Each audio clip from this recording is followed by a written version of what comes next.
go through some stuff a little quickly. We left off with Beowulf and 12 other men heading towards the dragon's lair, the dragon's barrow. Okay? The 13th person is the thief. He's not there as a soldier or warrior. He is there merely to lead them to the barrow. Okay? And we're told, 24:08 or so, 24:09 I guess, that he's going against his will to where he alone knew the earth hall stood, an underground cave near the crashing waves of surging seas, etc. Right? So, they seemingly get to the cape, that is, get to the headland, they see the barrow, and Beowulf sits down.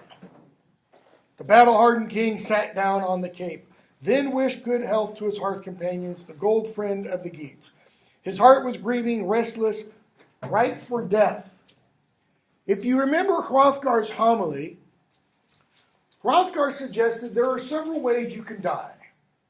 You can die from a spear thrust, you can die from a sword thrust, you can die from fire, you can die from flood, you can die from illness, or the last one, terrible old age. Okay? Beowulf doesn't want to die from terrible old age. He wants to kind of go out with, like Butch and Sundance, if you're familiar with Sundance Kid, with Butch Cassidy, Sundance Kid. He wants to go out in a blaze of glory. How better than to die fighting a dragon? Okay? So, the doom was immeasurably near that was coming to meet that old man to seek his soul's treasure, split asunder his life and his body. Not for long was the spirit of that noble king enclosed in its flesh. Again, poet's telling us, this is it.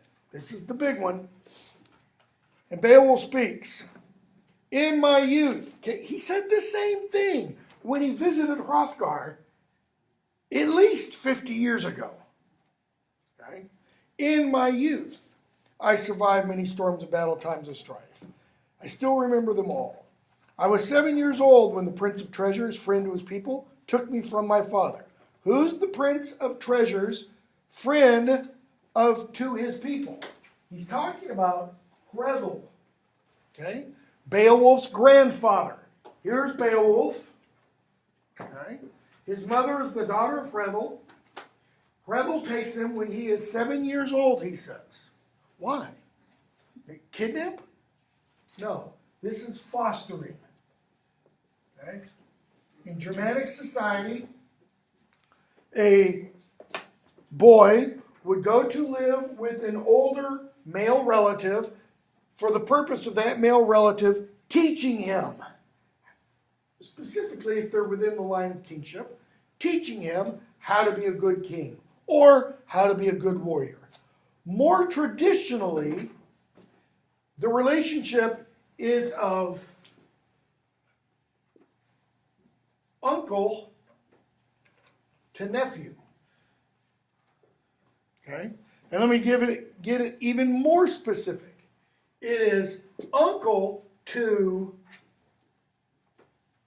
sister's son, where the nephew is the son of the man's sister.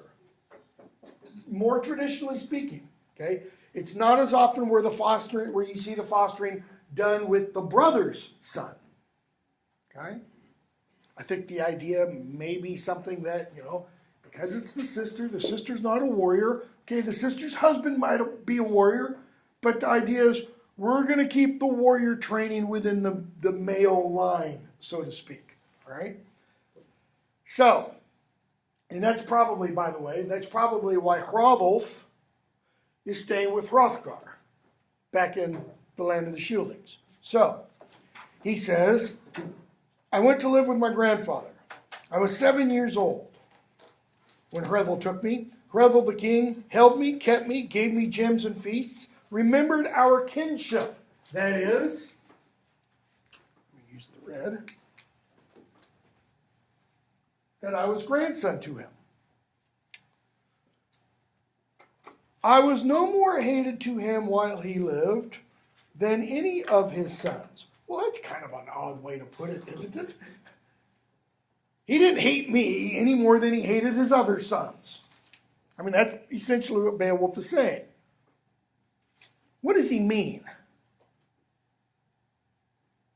Does Hrethel hate his sons? No, He loved them. He's just using a negative way of putting it.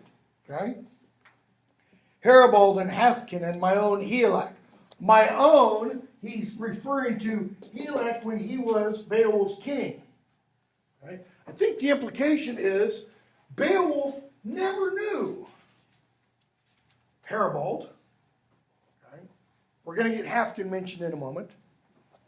Heribald and Hathkin and my own Helak. For the eldest, Heribald, undeservedly a deathbed was made by the deeds of a kinsman, after Hathkin with his hornbow struck down his own dear lord with an arrow.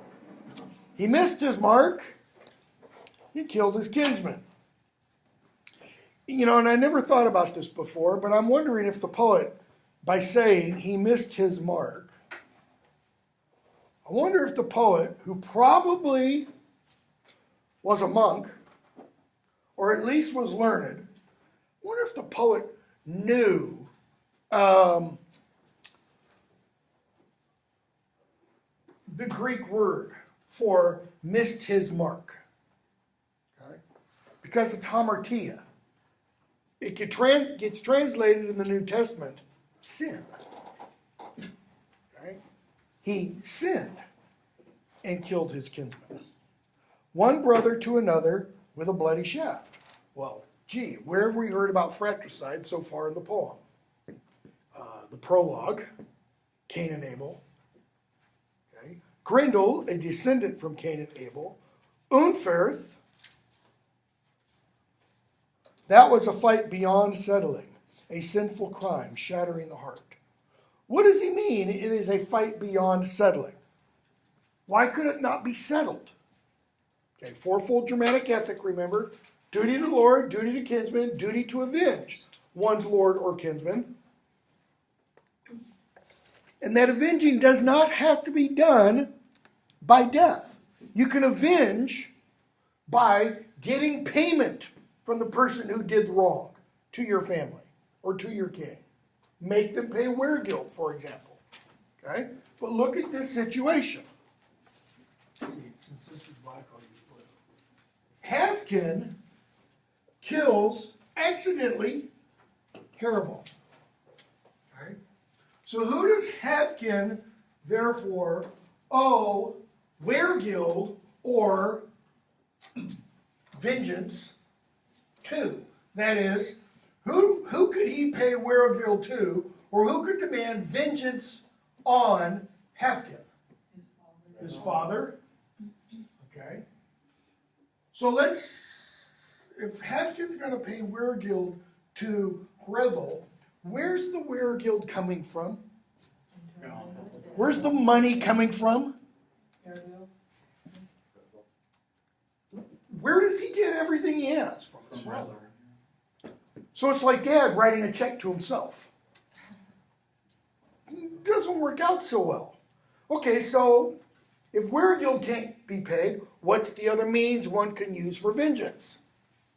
Eye for an eye, tooth for a tooth, body for a body. How can Hrethel demand vengeance from his son for the death of his son? He can't. He can't. So what happens to that fourfold Germanic ethic? To use a favorite term of 1970s, 80s, and 90s literary criticism, it deconstructs. It shows its inherent weaknesses. Okay? In other words, it is not an ethical system that is logically consistent. It doesn't work. You pull at the strings too hard, and the entire thing unravels. Okay? See, I think this is one of the things the poet wants to get across. What is that fourfold ethical system ultimately? What kind of society does it represent? What kind of society does it, partially at least, work in?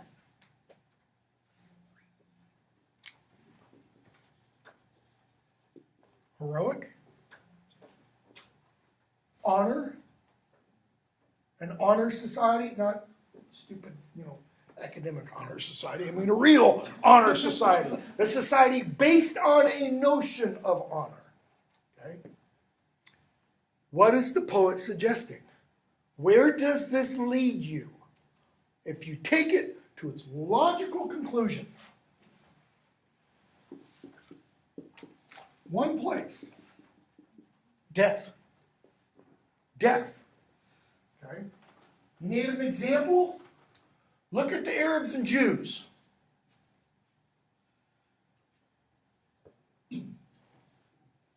Has the problem been solved?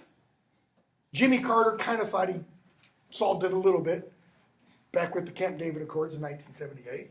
Did a good job. Has any president since then been able to do anything on top of Camp David? No. Why not? Because it doesn't only go back to 1978. It doesn't only go back to 1949 or 1948 and the founding of Jerusalem. How far back does it go? Okay, biblical times. How far back does it go? I mean, if you accept the Old Testament story, which Arabs and Jews both do, it goes back to whom? Abraham. Ishmael and Isaac. He couldn't get his wife, Sarah, pregnant because she was old. So what's he do? He sleeps with her handmaiden. Ishmael, father of the Arabs. Sarah gets pregnant. Divine intercession. Father of the Jews. That's why Abraham is looked at by both groups as the father. They hate each other, right? How does the problem get solved? Okay, you take this to its logical conclusion. One side has got to annihilate the other side. That's what it has to end in. Ultimately, annihilation. If it's an eye for an eye, what do you eventually run out of? Eyes. You end up with everybody blind. Okay? So, Beowulf goes on. It had to be that a nobleman lost his life unavenged. He's talking about Erebol. It was as sad as if an old man, and so he tells us another story. And notice he says, it's as if, okay, an old man should live to see his young son ride on the gallows. Okay? You have a long gloss. It's usually suggested this is a kind of epic simile, comparing Hrethel's grief over his son's death, a death beyond the scope of vengeance, to the grief of a criminal's father who cannot claim compensation for the execution of his son. Why can't you claim compensation for the execution of your son if your son's a criminal? Because he is a what? Outlaw. And what does outlaw literally mean? Keep going. He's outside the law. He's outside the protection of the law. That's what, in Anglo-Saxon society at least, I won't say that about our contemporary laws, okay? The law is not meant, okay, as something to trip you up. It is something that protects you. It binds a people together. And when you go outside that law, that means everybody else within that society, you are a target for them.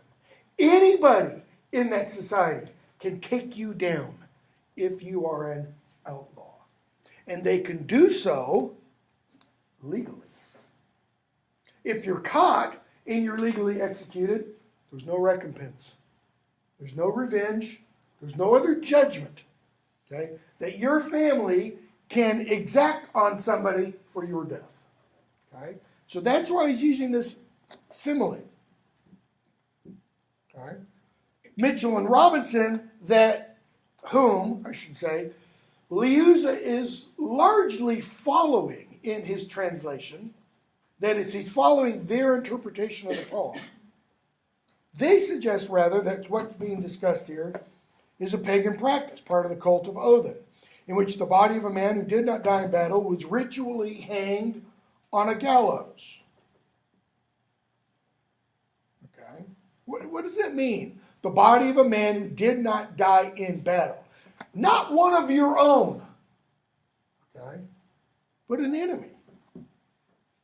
If this interpretation is correct, then the old man is Hrethel himself. Well, I think even if their interpretation is incorrect, Beowulf is talking about Hrethel here. Okay? Let him recount a story, a sorry song, while his son hangs, a comfort only to the ravens. Why is he a comfort to the ravens? Hanging there on the gallows. Yeah, because they're starting to pick away at his body. Okay? First thing birds go after in a corpse, eyes, because they're soft and gooey. Okay? Each and every morning, what are we told? Calls to mind his son's passing away. In other words, this guy, this old man that is being described, is like the wanderer. When the wanderer says, every morning I wake up, and what is he filled with? Sorrow is renewed, because he's thinking, I don't have a hall, I don't have a people, I don't have a king. He will not care to wait for any other heir or offspring in his forest, when the first one has tasted evil deeds and fell death. The first one, the eldest. Okay? The implication is the old man, I'm just going to say Hrethel, did what? He put his hopes in his firstborn son, in his eldest son. He looked sorrowfully on his son's dwelling, the deserted wine hall, the windswept home, bereft of joy. Okay? And even though that is described as a literal hall, a literal building, I think you can also read that metaphorically. What's the deserted wine hall? The bereft building. It's his body hanging there on the gallows. Why is it deserted? Because the soul has fled away. The riders sleep, heroes in their graves. There is no harp music, no laughter in the court, as there had been long before. Now, here, literally, the court, the hall of his son. There aren't any riders there. Why? He's dead. They've left. They've gone off and sought other lords. Okay? It could also be the riders, if you want to continue the metaphorical way of reading it, his thoughts, his ideas. He takes to his couch, that is the old man, and keens a lament all alone for his lost one. That is, he sings a song. Okay? And if you haven't picked it up yet from this, or the wanderer, or the seafarer, or even to some extent the dream of the rood, there's a couple of pretty important themes in Anglo-Saxon literature. One is exile, and another one is this idea of lament. Okay? What is a lament? Or elegy, you could say. What do you do when you lament something? It's like a passionate. Like this presidential election. A lot of people feel lament over it. 330 million people, and this is what we get to choose from?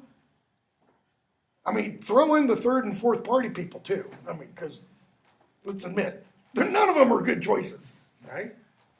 Really? That's it? You are sorrowing over something lost. Okay? Something lost. Now, modern elegies, that something lost can be something trite. Usually, in kind of a more historical framework, elegies over the loss of innocence, the loss of life, the loss of a loved one. Okay? Ben Jonson writes a beautiful elegy on Shakespeare. Okay? Really, really long one. He's lamenting there not just the death of Shakespeare, he's lamenting also the death of English theater.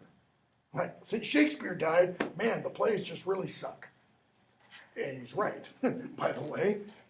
Okay? So he's lamenting the death of his son.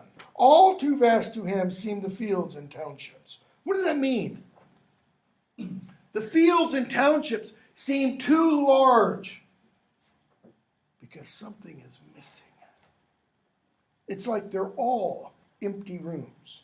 So the protector of the waiters bore surging in his breast. Okay, notice that word, so.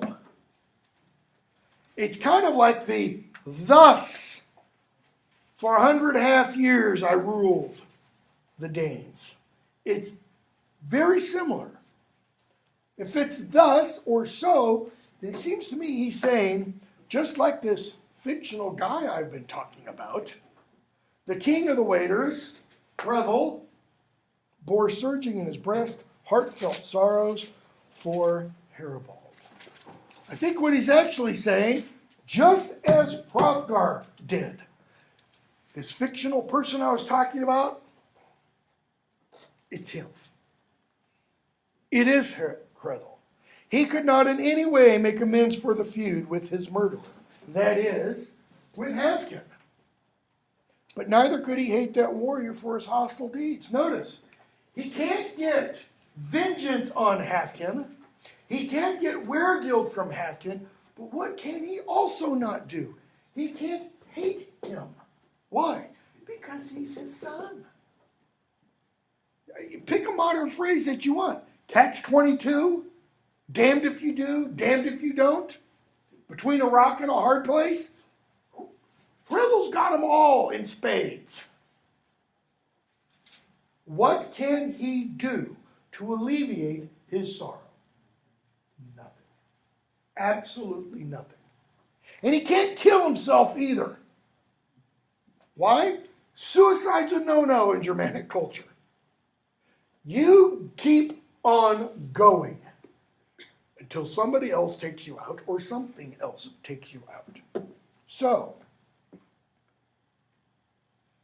then with the sorrow which oppressed him too sorely, he gave up man's joys, chose God's light. Little footnote there, he died.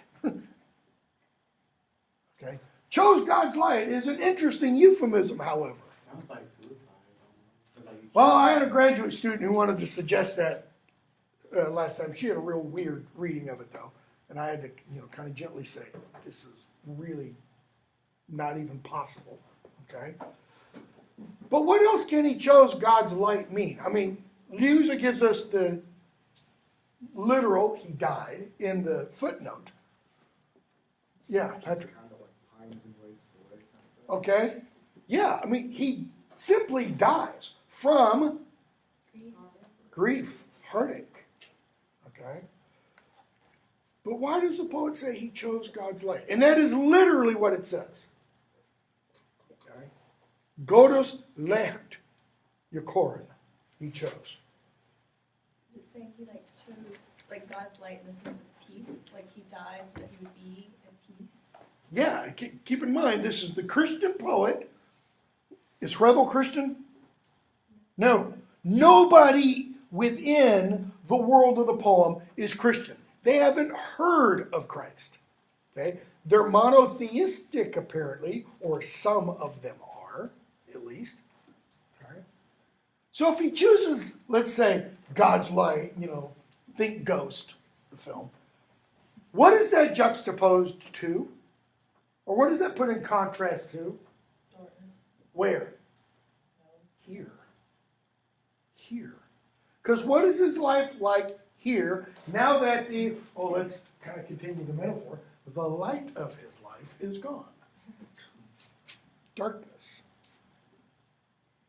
He chose God's light. He left to his children his land and strongholds, as a blessed man does when he departed this life. That is, he left to the other children everything.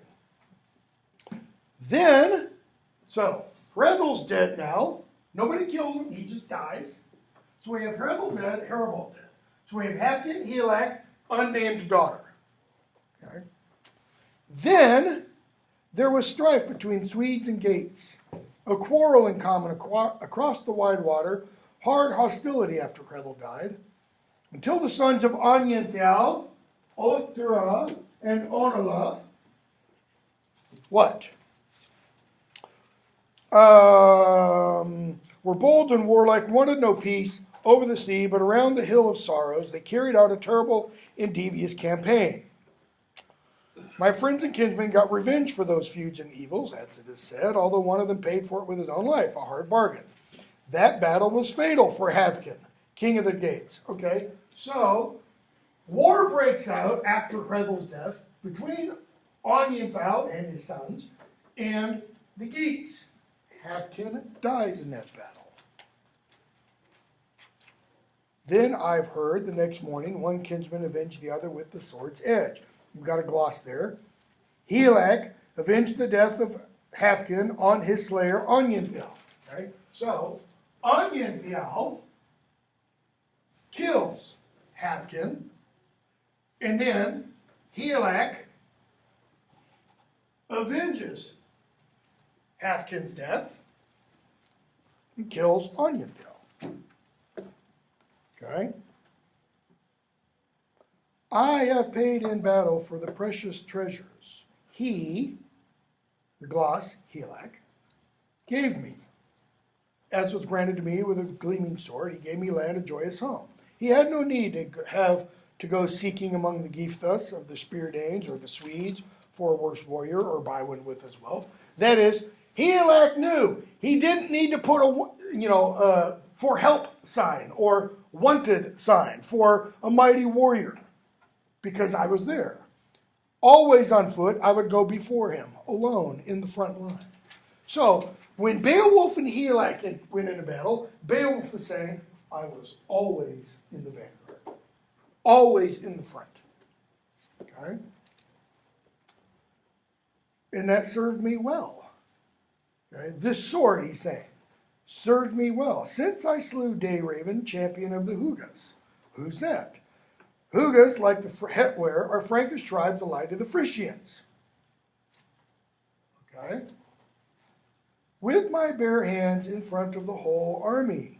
He could not carry off to the Frisian king that battle armor and that breast adornment, but there in the field the standard bearer fell. Dayraven is the killer of Helak. Beowulf is saying, I did what? I practiced that fourfold ethic. I was loyal to my lord. I avenged my lord's death. But he's not the only one. He kills all the other people involved in the Frisian attack after all of his own men are essentially dead. So he says, now the blade's edge, hand and hard sword shall fight for the horde. I killed Dayraven with my bare arms, but I'm not going to be able to squeeze a dragon to death. So he speaks again for the very last time. It's not, by the way, the very last time Beowulf speaks. I have survived many battles in my youth. I will yet, an old folk guardian, seek out a feud and do a glorious deed. Notice what he's just said. I will seek out a feud. What does seek out mean? Yeah, I'm kind of looking for one. I need a feud. Why? Because I'm old and I want to die. Right? Hasn't the dragon already started a feud? Well, actually, who started the feud? The guy who stole the cup. Okay, the dragon was just getting vengeance. Okay? What did the dragon do after he torched the countryside? Crawled back to his barrow, did a few circles around the horde, got comfortable, and is snoring along soundly. He is back asleep. So, Beowulf says, I will seek out a feud and do a glorious deed if only that evildoer will come out to me from his earth hall. He salutes each of his soldiers and says, I would not bear a sword or weapon if I knew of any other way. Like I did with Grendel, those years ago. But he says, 25:24, from the horde's warden I will not flee a single foot, but for us it shall be at the wall as weird decrees, the ruler of every man. My mind is firm, I will forego boasting, wait on the barrow. He tells his men, you guys wait here. This is my battle alone. Okay? This is not your path, not proper for any man except me alone, that he should match his strength against this monster. Why? Because none of them are monster killers. Why else? Okay, none of them have his strength. What's been going on in Beowulf's kingdom for the last 50 years? Peace. Peace. How many wars have they fought? None. It's been a period of 50 years of peace. Okay? How warrior-ish are these guys really? Okay? And these are the cream of the crop. He picks the very best men. But none of them have been in battle, apparently. Unless they're all older than 50. Oh, let me rephrase that. Unless they're all older than 65. Because you don't say they're 12-year-old. Okay? But some 15-year-olds could have gone into battle. And they're not that old, these guys. So, Beowulf says, with daring I shall get that gold, or grim death in fatal battle will bear away your lord. So he stands up by his shield, kind of, positions his shirt and everything. And we're told, he trusted the strength of a single man. Such is not the coward's way. He saw then by the wall, he had survived a great many conflicts, good and manly virtues, the crash of battles, blah, blah, blah. What does he see? He sees, 25:45, stone arches standing. So he sees the barrow, the mound, okay, which looks like this, and he sees not this kind of entrance. Not what you see, for example, if you go to Stonehenge. 2 rocks with a lintel on top. No, he sees stone arches. He sees something like that. Why is this weird? Why does this not fit? It's the same thing with the roads. It's the same thing with the stone paved roads. Who built with arches? Romans. You would never see stone arches way up there in Denmark. Okay? You don't really even see stone arches in Anglo-Saxon England. Unless you go to somewhere like Bath, where you see Roman stone ruins, which have arches. Okay? But I can't think of a single surviving barrow that has arches like this. There are an awful lot that have that kind of opening. Okay? Because most of the barrows predate the Romans by a good 1,000, 1,500 years. Okay? So, he sees the stone arches. He sees water coming out from the barrow like it's built over a spring. Okay? He gets near the horde, and we're told, 25:50, enraged, he lets a word burst from his breast. He shouts. We don't notice, by the way, what he shouts. We're not told what he says. All we are told is that in the barrow, okay, the dragon hears him. Hate was stirred up. The horde warden recognized the voice of a man. What does that mean, recognized? Realizes it's a man. Okay? So what does this tell us about the dragon? Okay, he's heard man before. He understands the voice of a man. Does Beowulf go up to the barrow's opening and say, "You dirty, rotten, slimy son of a lizard," and just start cursing at it? One scholar, died several years ago, actually wrote a big, long, thick book, probably 2 times the thickness of your textbook, on just this passage, about 12 lines in Beowulf, where he makes the argument Actually, it's this passage in the earlier Lay of the Last Survivor, so 20 or 30 lines. He makes the argument, or he argues, that the dragon isn't really only a dragon. He argues that the dragon is the last survivor. The guy who was guarding over that treasure hoard, and that when he puts it in the hoard, and then the poet says, and he lay down for the last time, what he means is the survivor lay down on the hoard. And when he woke up, he was a dragon. Now, there's an interesting parallel. I mean, Tripp makes this argument because this actually happens in Norse literature. The dragon Fafnir in Norse sagas had once been either a man or a dwarf. I don't remember which. But Fafnir went to sleep on a hoard and woke up a dragon. Why? Because he was dragonish at heart by wanting to sleep on the hoard.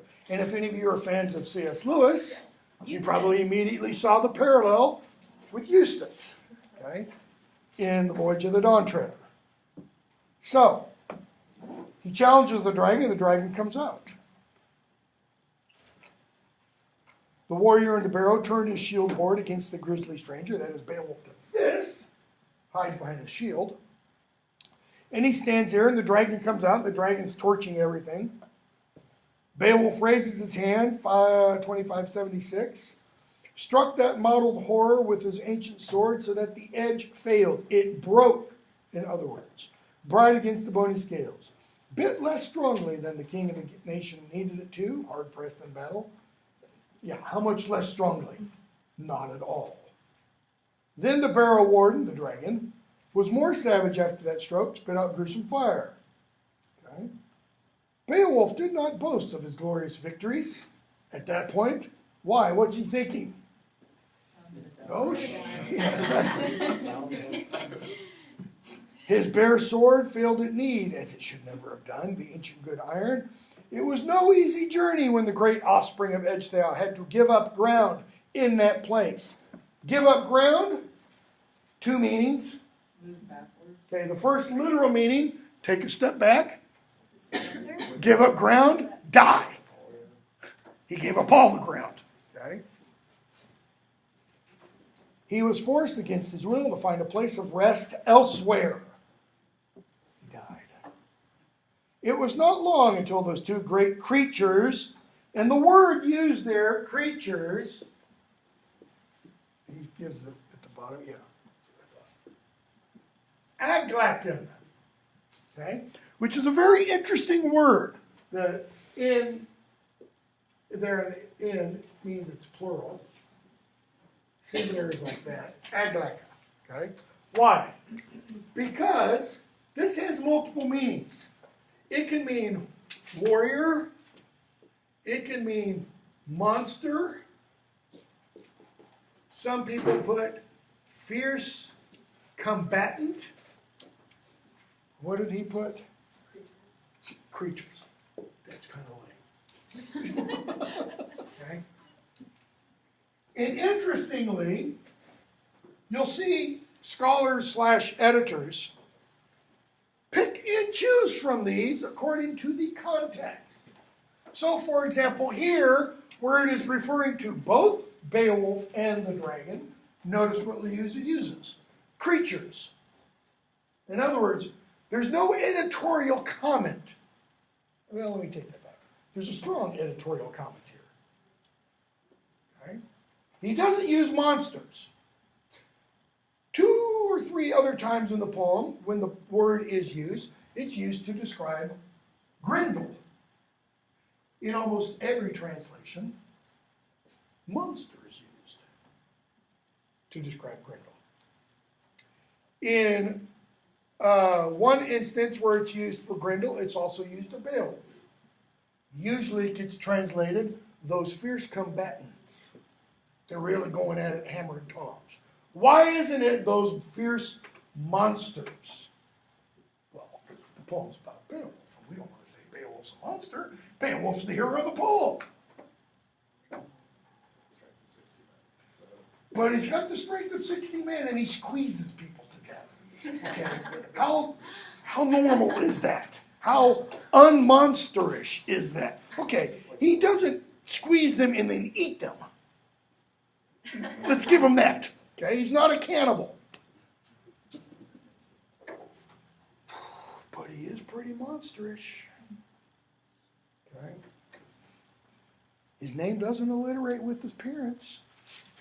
That's kind of weird. Just saying. Just saying. So,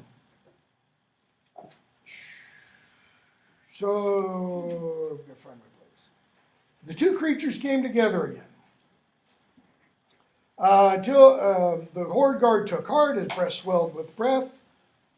Once again, he, Beowulf, suffered anguish. That is, the horde guard, the dragon, took heart, his breast, notice we're told, swelled with breath once again.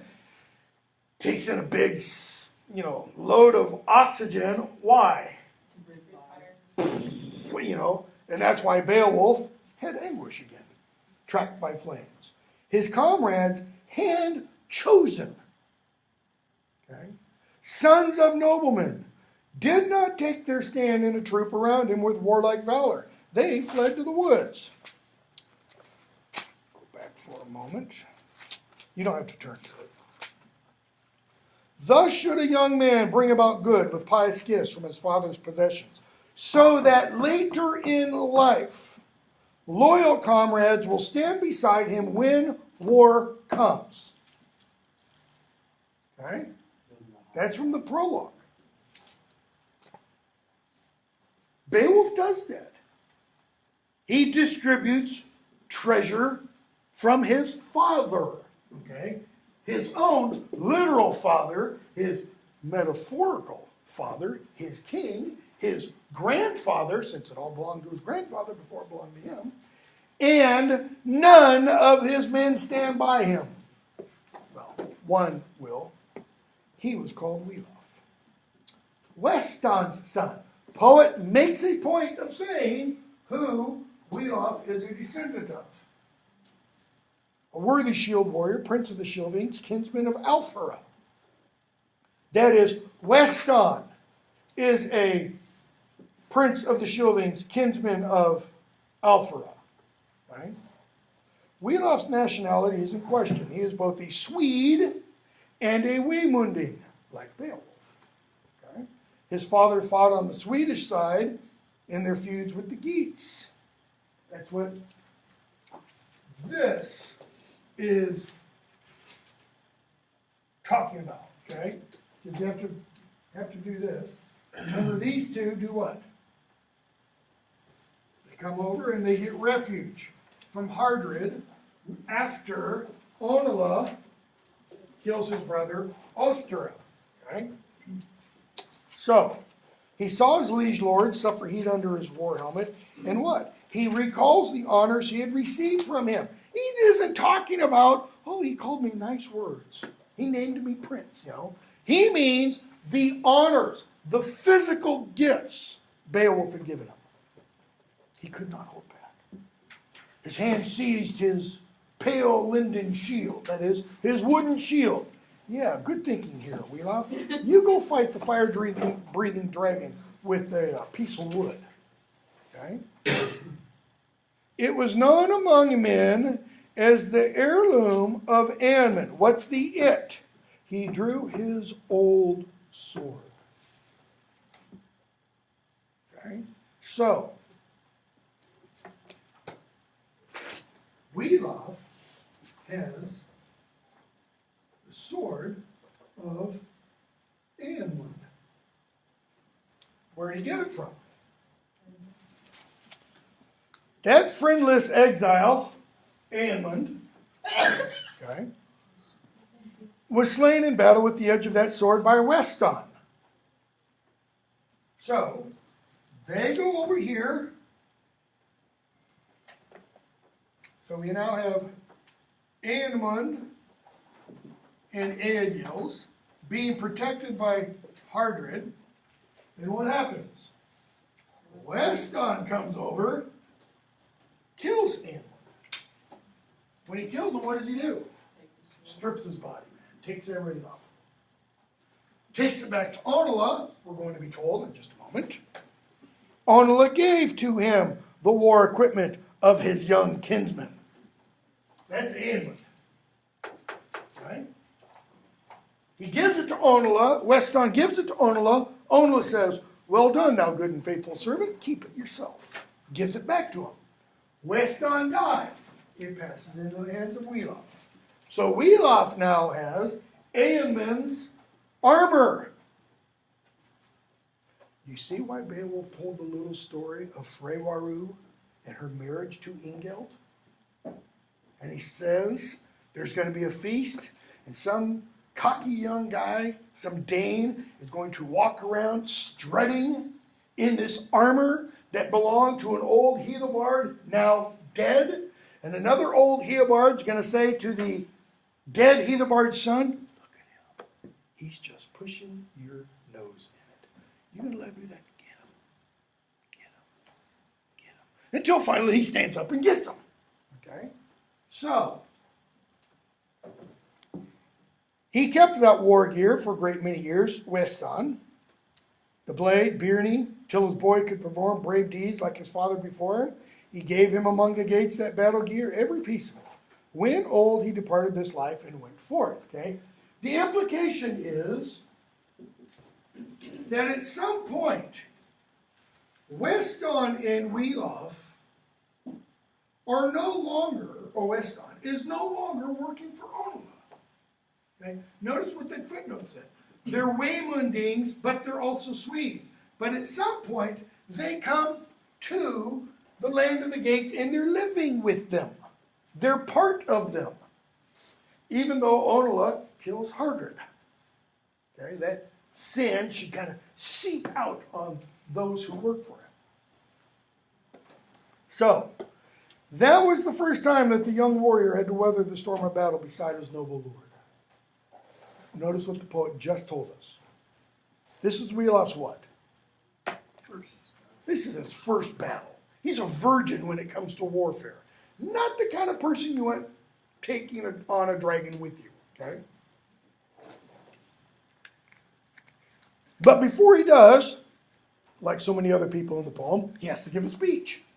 Okay? I remember the time that we took mead together. He's speaking to the other companions. When we made promises to our prince in the beer hall, he gave us these rings. Sounds like, again, the part from the prologue. That we would pay him back. Okay? Notice the exchange that's going on. Beowulf gives them rings, armor, weapons, and what do they say? We will defend you with this. Okay? If such a need ever befell him. For this, he chose us from the army for this adventure by his own will. Notice, these guys were chosen from the army. So let's use another image. Here's the dragon's barrel. Here is all of the Geats, okay? Or let's say the Geatish army. And what does Beowulf do? Okay? He chooses 12. 12 men. Okay? They make their way off. Here's Beowulf and the dragon. And then we have one who separates.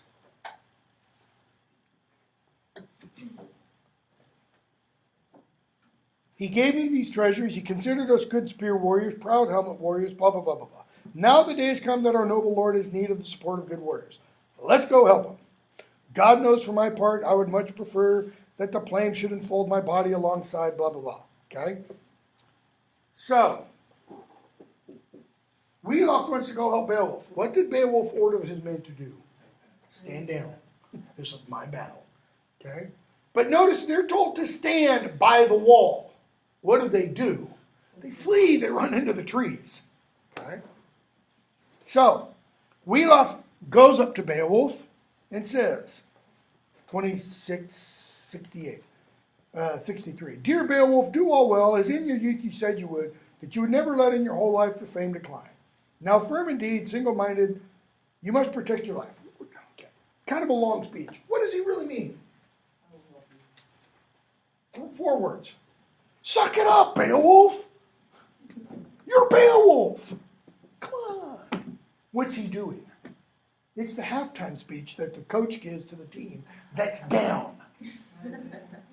Motivating him. Okay? He's psyching him up. And after these words, the dragon comes back. The hot flames roll in waves. Beowulf's shield burns to a crisp. He hides under Beowulf. And then we're told, 77, still the battle king remembered his glory, like he'd forgotten. I don't know, maybe Beowulf has dementia. Oh yeah, Beowulf. And with his mighty strength, he swung his war blade with savage force so that it stuck in the skull. Nailing, that's the name of Beowulf's sword. It means son of nails. Now, that's a pretty good name for its sword. It shatters. The sword of Beowulf weakened the battle, ancient and gray. Notice, it was not granted to him that iron-edged weapons might ever help him in battle. Okay? The poet has just told us, Beowulf has never been successful with weapons in battle. So how does he always kill people? Yeah, man, it's pretty disgusting. Okay? His hand was too strong. So the dragon comes a 3rd time, rushes on Beowulf. And he seizes Beowulf by the neck in his bitter jaws, and poison starts to go through. Several years ago, a couple of years after I started teaching here, I remember reading an article, and I've never been able to find the article again. And the articles stated something to the effect that in medieval literature, when someone gets bit or struck on the neck, it's a sign of their pride or their hubris. Okay? And the being struck on the neck or bit on the neck is kind of saying they got a little bit of what was coming to them. Okay? Again, I've never been able to find this article.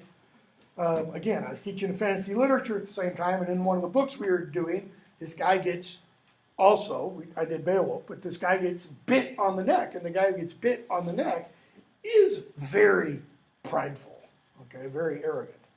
So, what happens? Beowulf, after Beowulf gets bit on the neck, does what? He did not heed that head when he helped his kinsman. The brave man's hand was burned so that he struck that savage foe a little lower down. The soldier in armor, so that the sword plunged in bejeweled and bloody, so that the fire began to subside afterwards. In other words, Beowulf said, dragon head, big teeth, fire, not going for that. So what does he do? He strikes lower down, somewhere in the gut of the dragon. And I don't know dragon anatomy, but he apparently puts out the pilot light so that there's no flame anymore. I mean, almost literally what it says. Okay? So that the fire began to subside. And then Beowulf, who still has his wits, draws his dagger and what? Carved through the worm's midsection. Some people interpret that meaning he just stabs the dragon in the midsection. I kind of interpret it, he takes that knife and goes whoosh all the way around, cuts the dragon in 2. We're not told how big the dragon is. By the way, don't think of a Harry Potter dragon. It's not like the dragons in the 4th film, okay? This is kind of a more typical Germanic dragon, long, slender body like a snake, with wings and legs. So think of a flying snake, okay? And about 100 feet long. There's a thing the other day on the news, a construction worker somewhere in Brazil found a 33-foot anaconda. Oh my God. 1 meter wide. Not circumference, diameter. Okay? They killed it, but should have let it live because that sucker was probably 50, 60 years old. Okay? So the dragon dies. They felled their foe. Their force took his life, and they both together had brought him down. The two noble kinsmen, a thane at need as a man should be. But it's the end of Beowulf's worldly adventures. Why? Because Beowulf soon realized that in his breast was an evil force, a poison welling. So he does what? He goes and sits on the seat by the wall. What the hell? Okay, so we've got here's the barrow, here's the stone arches, and the dragon has a nice little bench sitting out front. Got a porch swing. Yeah, like a porch swing. He sits out and watches the sunset at night. Really weird. I mean, these are domestic monsters. I mean, Grendel's mother has a nice little, fire in her cave, and probably, home sweet home, and a picture of Grendel, and her childhood pictures of Grendel's, marks on the wall, he's a certain age. So, on that work of giants he gazed, saw how stone arches and sturdy pillars held up the inside of the ancient earth hall. So what does he do? Beowulf comes over and with water bathes Beowulf's head. Okay? Spattered with gore, he's cleaning the gore off. He takes off his helmet and Beowulf speaks. Wait, I thought Beowulf spoke for the last time. Well, that was for the last time before the battle with the dragon. He's still got 2 or 3 good speeches left in him. Okay? All gone was his portion of days, death immeasurably near. Now I should wish to give my war gear to my son, if there had been such. And if you watch the stupid movie with Angelina Jolie, what do you now suddenly realize? Oh, he killed his son, because the dragon was his son. Okay? Completely idiot. Flesh of my flesh, if fate had granted me any heir. Now, okay, you've just read those 4 lines. What do those 4 lines clearly mean? He didn't have any children. And yet scholars argue he might have. He might have had one. Okay? I held this people 50 winters. There was no folk king, not any of the neighboring tribes. Ooh, I need to move quickly. Who dared to face me with hostile forces or threaten attack. So, 50 years, no war, no battles, perfect peace. The decrees of fate I awaited on earth, held well what was mine. What does he mean, the decrees of fate? What would happen would happen. In other words, Beowulf didn't go out seeking any problems. Right? I sought no intrigues, nor swore many false or wrongful oaths. That's litotes. Take the M off. It means I didn't swear any false oaths. Okay? For all that I may have joy, though sick with mortal wounds, because the ruler of men need not reproach me with the murder of kinsmen. In other words, Beowulf is saying, because I ruled the way I did, I don't go to death full of fear. The ruler of men can't what? Can't hold the greatest crime in Germanic society against me. Notice he doesn't say, the ruler of men can't hold against me, that, I didn't worship Jesus. Or I didn't pray to Mary or the saints. Or I didn't take the Eucharist. Or none of that. What's he talking about? Germanic society. Okay? St. Paul talks about in the book of Romans about people having the law of God written on their hearts. What does he mean? He means people that Christianity hasn't come to are judged how? According to what they know. Beowulf is talking about what he knows. I haven't killed any of my hearth companions. To get to be his age in life in a Germanic society, that's a pretty good mark. Okay? Now go quickly to look at the hoard under the hoary stone, dear Beowulf. Now that the worm lies dead, sleeps with its wounds. Hurry! Why? Because I'm nearly dead. Bring out some of that stuff so that I might eagerly gaze on the bright, precious gems and more gently give up my life and lordship. What does Beowulf think he's done for his people? Okay, killed the dragon, set them free from that, and won a whole bunch of treasure for them. Okay? So, Weston's son goes in. He sees all this treasure, jewels, gold, wonders on the walls, okay? Flagons, serving vessels, all this stuff. Notice, 27:64. Treasure may easily, gold in the ground, give the slip to any one of us. Let him hide it who will. It may easily give the slip, meaning what? Slip out of our hands. It's kind of like the tighter we think we have our hands on it, what? The more easily we lose it. So,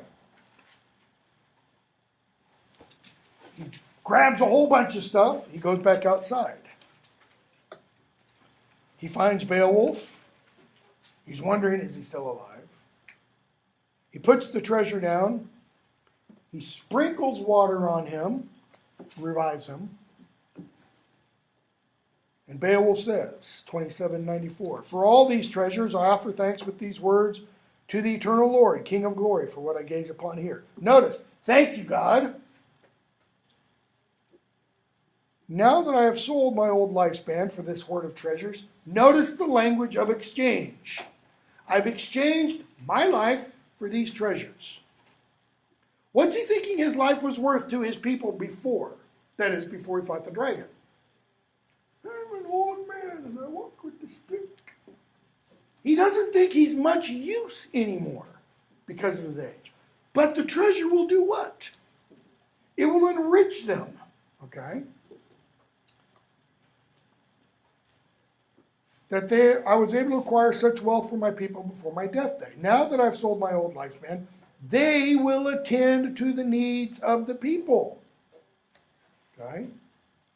Notice your gloss. Usually translated, you will attend. Okay? I don't think it is you, Beowulf. I think Beowulf is saying this treasure, this wealth, will help the Geats. Because he doesn't realize it's cursed, the poet tells us later on.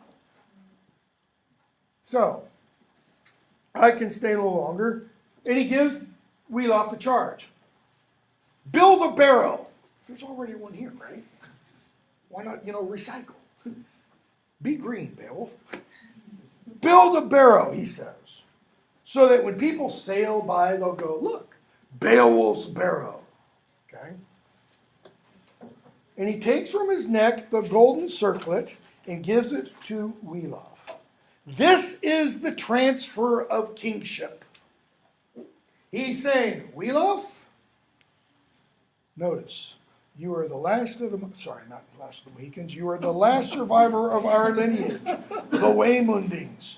I am convinced, by the way, James Fenimore Cooper read this in translation and was familiar with that. Fate has swept away, could be wrong, date might be wrong. Fate has swept away all of my kinsmen, earls in their courage, to their final destiny. I must follow them. And he dies. Notice the poet then editorializes. The poet then comments on Beowulf's death. That was the last word of the old warrior, his final thought before he chose the fire, the hot surging flames. From his breast flew his soul to seek the judgment of the righteous.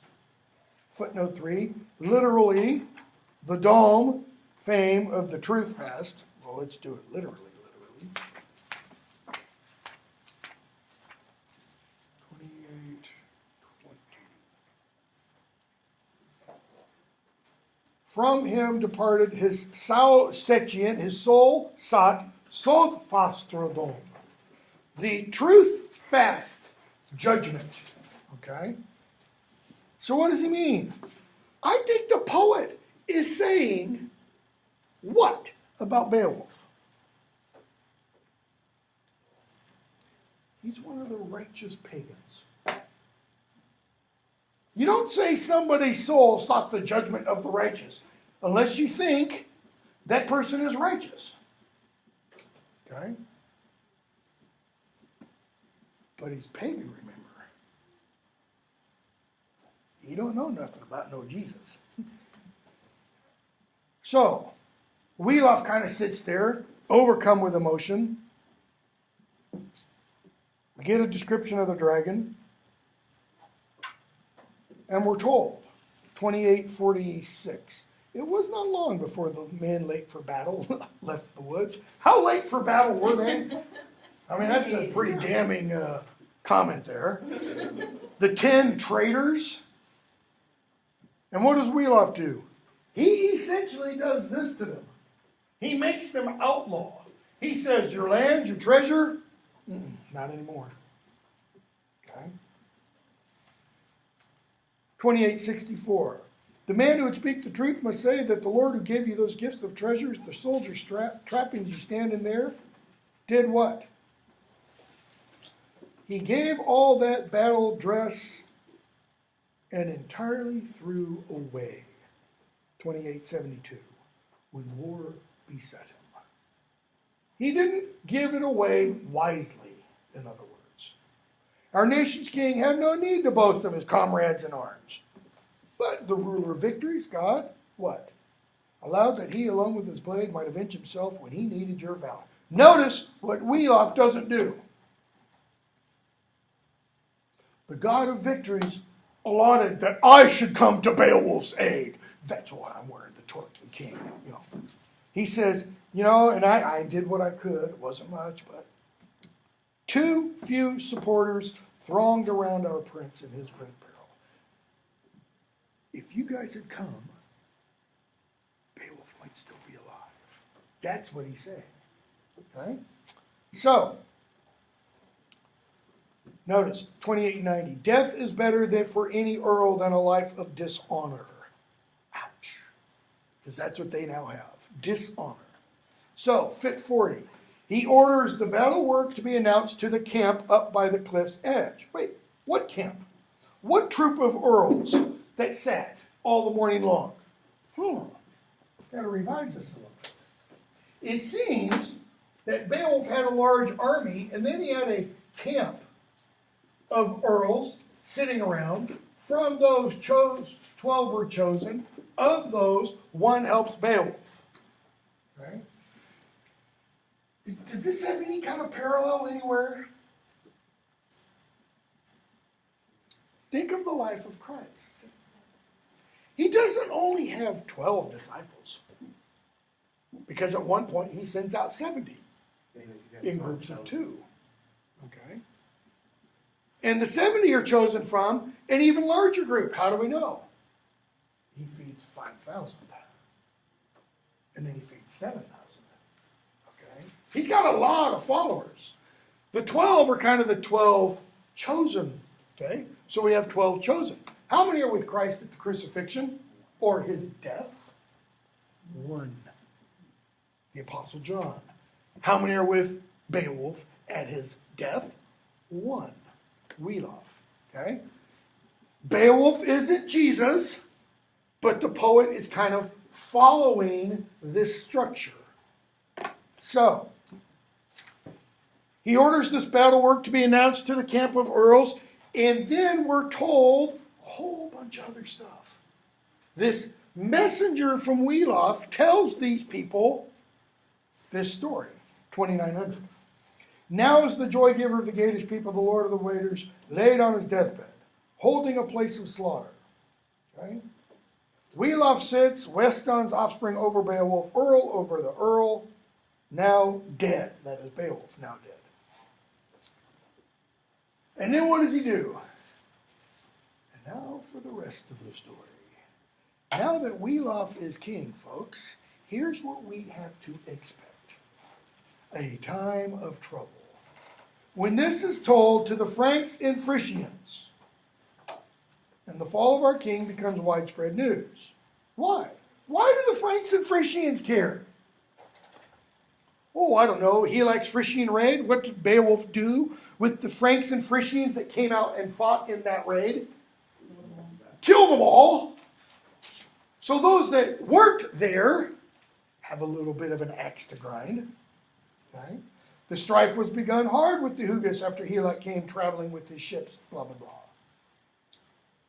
Ever after that, the Merovingians have never shown us mercy. That is, they want payment. They want revenge. Oh, okay, so let's do this. So we have the Geats. Okay, so let's say Franks, Frisians, if you want to call them this, the Merovingians. They're pissed at us. They want, a bite of the apple, so to speak. Nor do I expect any peace or truce from the Swedish nation. Why? Because Onyenthal ended the life of Halfkin, son of Hrethel in Ravenswood. When in their arrogant pride, the Geatish people first sought out the battle shovings. See? That war didn't start because of Onyenthal. That war started because of Halfkin. Halfkin launched it. How do we know? Immediately, the ancient father of Otra, old and terrifying, returned the attack. Okay? He's responding. He cut down the sea captain, rescued his wife, bereft of her gold. Oh, so what happened? Halfkin came over here, captured Onyenthal's wife, kidnapped her, bereft her of her gold. Beautifully ambiguous phrase, because that can mean a variety of things. He took her treasure and then hunted down his deadly enemies until they escaped. Okay? So we're told, skipping a bit, pick up Fit 41. The bloody swath of the Swedes and Gates, the slaughter of men was easily seen, how the folk had stirred up feud between them. That good man then departed, that is Onyenthal, went back. He had heard of the proud Helak's prowess in battle, blah, blah, blah, blah, blah. Helak kills him. Okay? I'm going to skip a whole bunch because there's a lot of this is just referring to the big kind of cataclysmic battle between the two sides. So, I want to pick up with 2999. That is the feud and the fierce enmity. So we've got the Geats with the Franks, Frisians, and Merovingians, and we have the Swedes.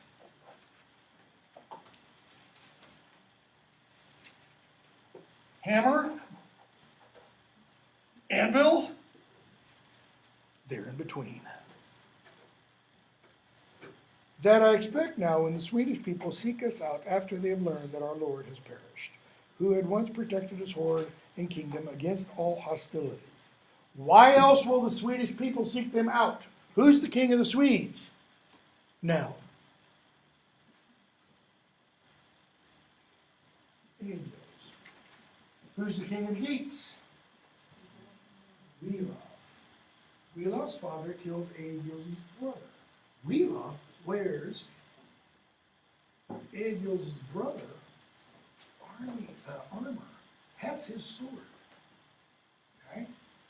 Eadgils has good reason to want to kill Beowulf.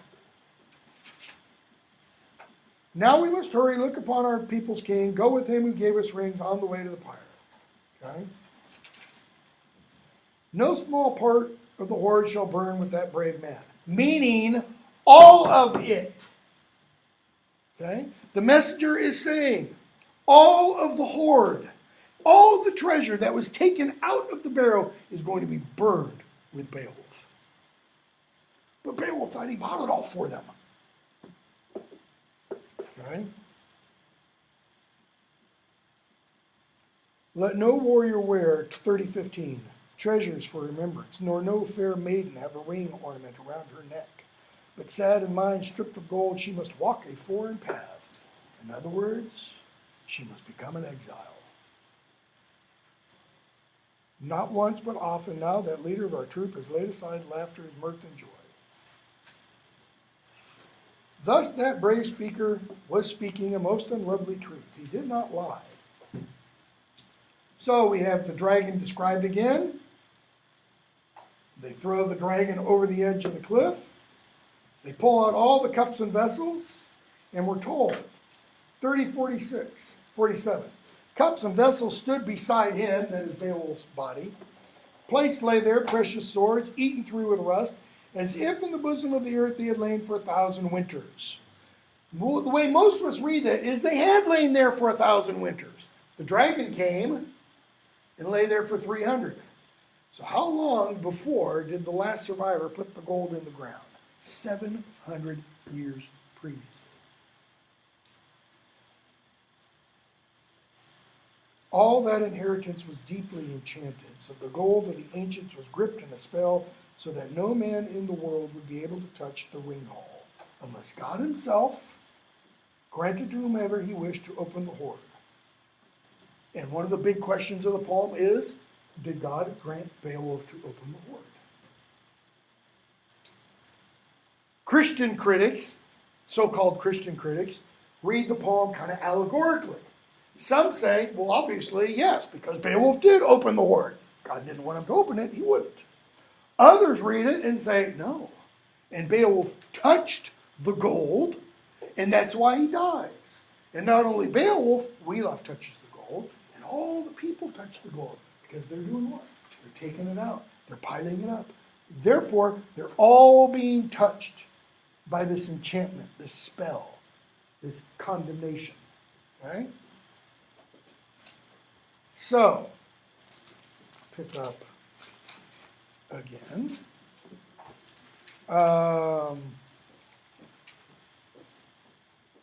Beowulf speaks. I know I've only got a couple minutes. 3077. Notice what he says.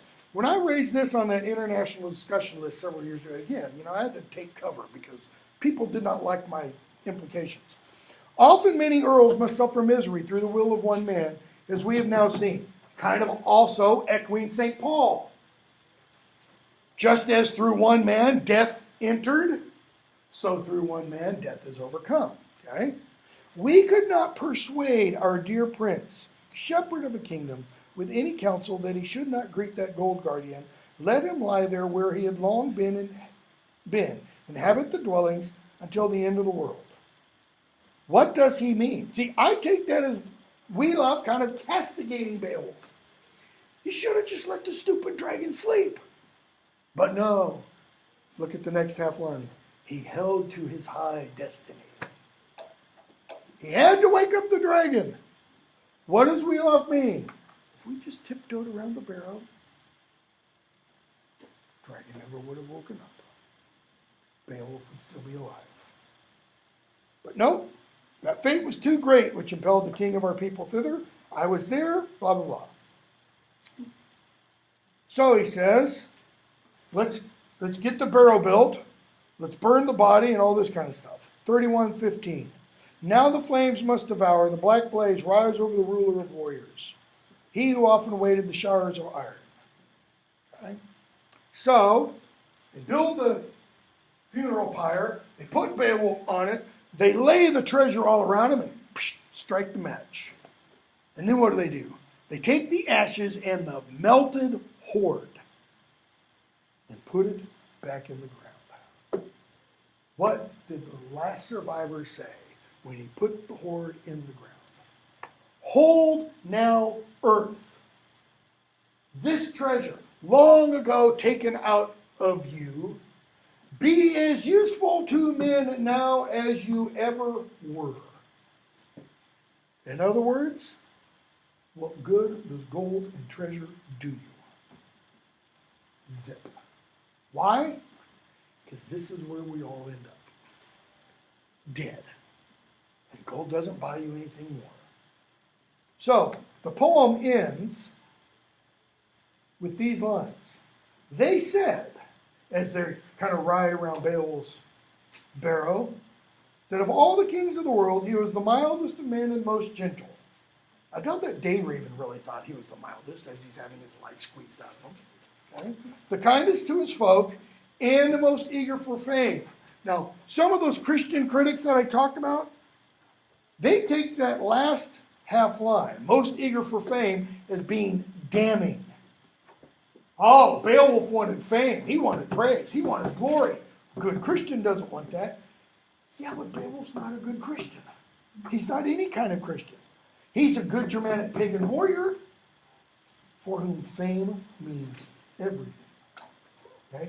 But notice what else. Gentle and mild. Characterize Beowulf's rule with any of the other kings in the poem. It's different. It's different.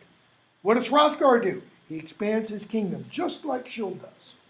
He has people pay tribute, just like Scyld does. He starts battles, just like Scyld does. Beowulf doesn't expand his kingdom, doesn't get involved in any foreign intrigues, doesn't get involved in any battles, doesn't slay anybody at his own hearth table. It's kind of like Beowulf offers a third way. That is, one way is you have the good kings. Ah, that was good king. Scyld, Hrothgar, etc. Okay? You have bad kings. Hermod, possibly Helak, kind of stupid for starting the fishing raid. And then what other? Then you've got Beowulf, who's kind of like a third way. A Christian way? No, not fully. But it's a way where he kind of embraces peace.